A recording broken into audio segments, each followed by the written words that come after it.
Welcome to the introduction of economic principles as it relates to sports, parks, recreation, tourism, and associated industries. Overall, most financial decisions are grounded in some key economic principle. It is important to understand the basic economic principles as you make decisions related to your agency. Let's talk about supply and demand first. These terms are more precise than what is typically used in day-to-day conversation. So, inventory refers to the quantity of a product or resource that exists. Supply refers to the quantity of a product or resource that the owner or purveyor is willing to offer or make available at a given price. As a general rule with supply and demand, as the price goes up, the demand goes down. And as the price goes down, the demand goes up. Think of this in terms of luxury cars versus non-luxury cars. What do you see more of and why? Typically, we see more of the non-luxury cars because the price is cheaper. So something that may be interesting is to look at professional sports as the supply and demand curve, because this is a little bit different. And it can be said for senior level leaders striving for senior level positions within certain organizations as well. And basically what we're looking at here is the higher the salary, the larger the pool of potential players. This doesn't suggest the quality of the pool is any larger, just that more people are willing to try out for the team or more people are willing to apply for the job. By contrast, the more a sports team or corporation is willing to pay for a top player or an executive, the smaller the pool of qualified candidates. So we're talking about qualifications in that regard.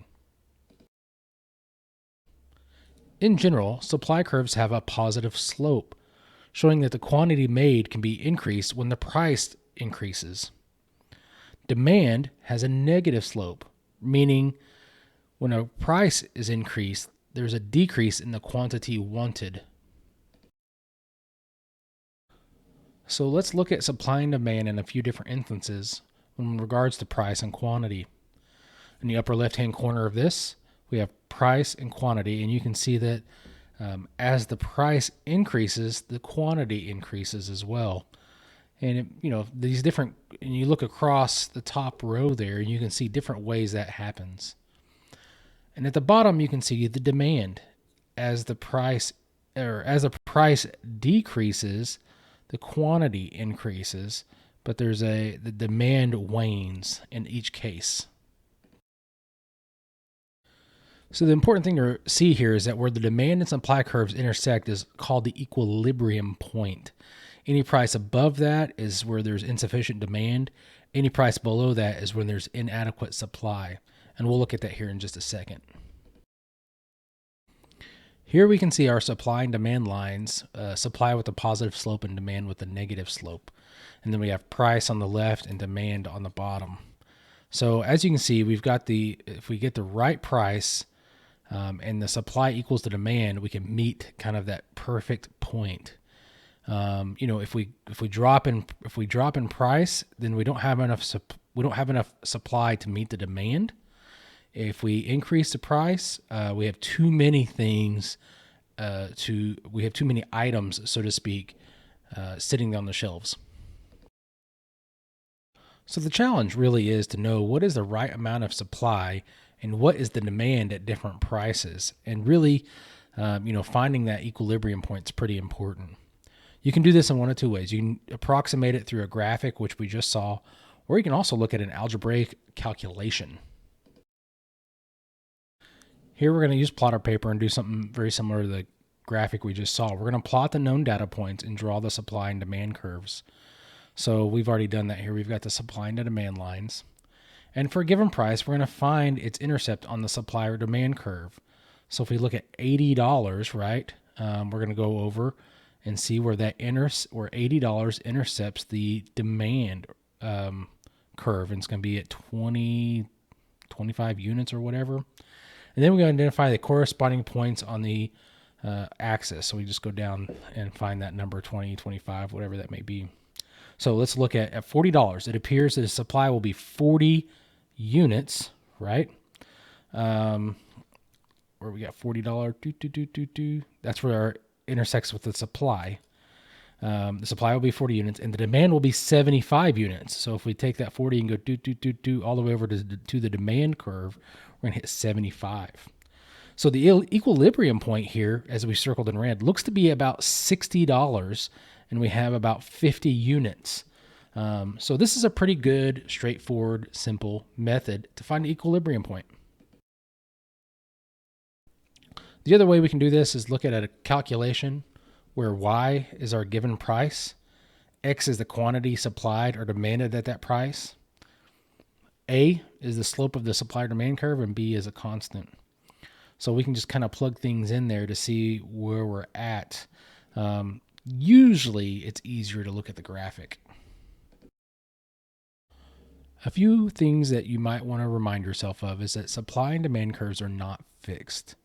They reflect the behavior of the market or the industry. So the behavior of a certain market or industry can impact those curves pretty dramatically. So we're going to look at a couple more graphics to depict spectator demand when sports teams are winning or losing. Okay, so here we have the demand curve for a sports team. So we have three different demand lines. We have it when the team is losing more than normal, when the win percentage is pretty normal, and when the team is winning more than normal. So as you can see, as the price climbs, right, the quantity, the number of spectators decreases, right? And that's what we're looking at, is we can see that obviously when they're winning, we have more demand overall, right?